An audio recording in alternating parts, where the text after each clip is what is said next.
Does your watercolor palette look anything like this? All of your colors are organized, all the blues, greens, reds, and yellows are all grouped together.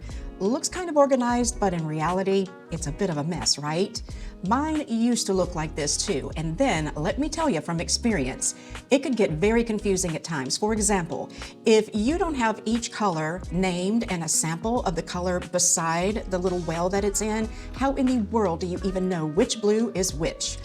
Then if you decide to use a particular blue in a painting and you go in to dip into that blue, you could just as easily dip into this one instead and put it on your paper and have the wrong color on the paper where this blue was supposed to go. So that's something that can cause you to have a stomp raging fit. At least it would me. But what if your palette could look like this instead? So this is just a 3-color palette. I always use a limited amount of colors when I paint. Now this is a straightforward palette with the exact colors you need arranged in a way that actually makes sense. There's not going to be any confusion on which colors you're using in your painting with this particular setup. Now, I have all of the colors arranged, starting with my lightest at the top, which is yellow. And to the left of that, I have whatever red I'm going to use. And to the right, I've got the blue that I'm going to be using. So let's say that you're going to paint a painting kind of like this rose that I've done, and I actually have a tutorial for. If you're interested, feel free to check out my website and see if this is something you want to paint.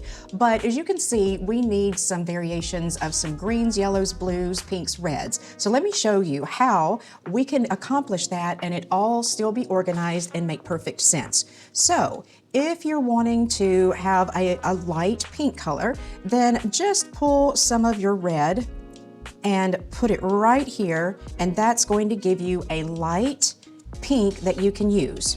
But then if you want it to go a little bit darker, you can either just concentrate it more so that you have a little less water, a little more pigment. See the difference here?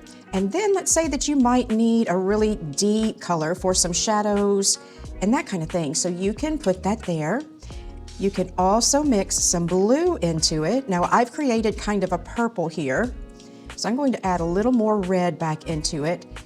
And if I want it to be more of a burgundy, I would just grab a tiny bit of yellow and put some yellow in there to warm it up, and then just continue adding my red until I get it to the exact color that I want it to be. So now over here where your red color is, you have your light pink, your mid-tone pink, and your dark value.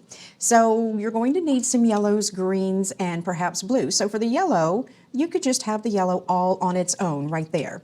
And let's say you need a light yellowy green. So right next to that, you would have your yellow, put a little bit of green into it, and I put too much. Let me take some of that out. So here we go. So now we have more of a yellow-green.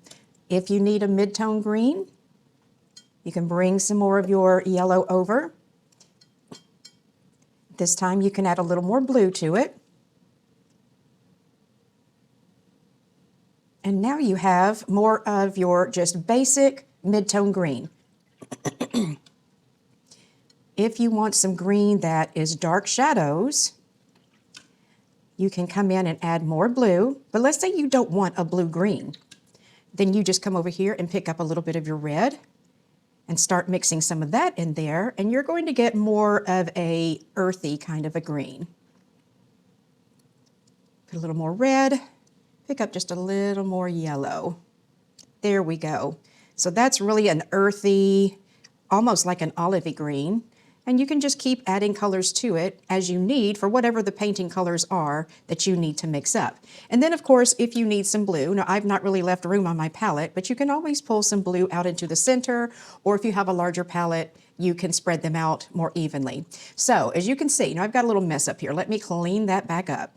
So this palette makes sense. You know that you're going to use these 3 colors on the rose. You're going to be using these colors for the background or any leaves that you might have. And then if you need the straight yellow, the straight red, or the straight blue, you can just pull from those. So as you can see, this palette setup is very straightforward, and there's pretty much it's foolproof, I would say. It's going to be very difficult to look at this palette and know that you need your mid-tone pink and dip into the wrong one. So this is how I always set up my palettes when I am getting ready to do a painting. So I know exactly where my colors from the 2-bar, and I know where my light, mid-tones, all of that is. If I needed a purple, I could always add that up here somewhere.